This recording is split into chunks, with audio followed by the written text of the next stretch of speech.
हाय, नमस्कार सर्वांना. माझ्या यूट्यूब चॅनलमध्ये आपले सर्वांचे मनापासून स्वागत आहे. घरचा स्वाद अँड फूडमध्ये आज बनवणार आहे आपण कारळ्याची चटणी. एकदम साध्या आणि सोप्या पद्धतीने. तर व्हिडिओ शेवटपर्यंत बघा आणि आवडला तर लाईक, शेअर, सबस्क्राईब नक्की करा. चला मग रेसिपीला सुरुवात करू. इथं मी कारळे घेतलेत, लाल मिरची घेतली, लसूणच्या पाकळ्या घेतल्यात आणि जिरे घेतले.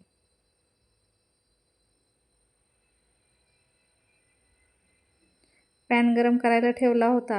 आता कारळे भाजून घेणार आहे.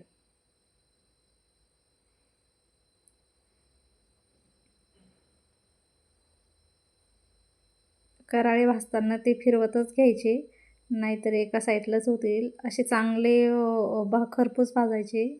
जास्त पण नाही भाजणार, नाहीतर कडू लागेल चटणी. असे तडतडायला लागले की खमंग वास येतो. मग गॅस बंद करून टाकायचा. बघा भाजून झालेत आता. आता आपण लाल मिरची घेतलेली होती ती भाजून घेते. मिरची पावडर पण घेतलं तर चालतं, पण लाल मिरचीत चव छान येते चटणीला. मिरची पण खरपूस भाजून घेऊ.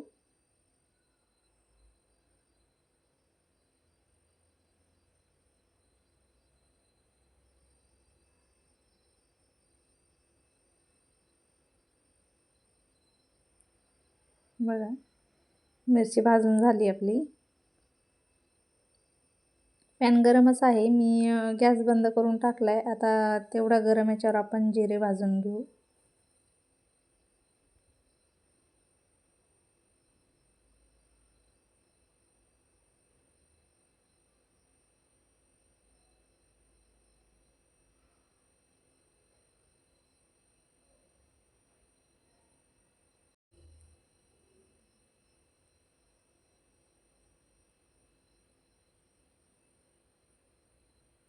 बघा जिरे पण भाजत आलेत आपले. आपल्याला जास्त नाही भाजायचे, ते थोडंसं आबूडधोबूड भाजायचे. आता ते पण काढून घेते. आता हे जिरे, मिरची, लसूण आणि कारळे एकत्र ठेवलेत, ते थंड करून घेते. आणि चवीपुरतं मीठ टाकलेलं आहे, बघू शकता. थंड झाल्यानंतर आपण मिक्सरला बारीक करून घेऊ.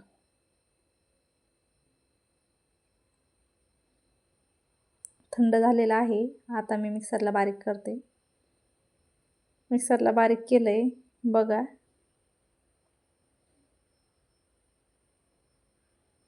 कारळ्याची चटणी एकदम बारीक केलेलं आहे. खूप छान लागते.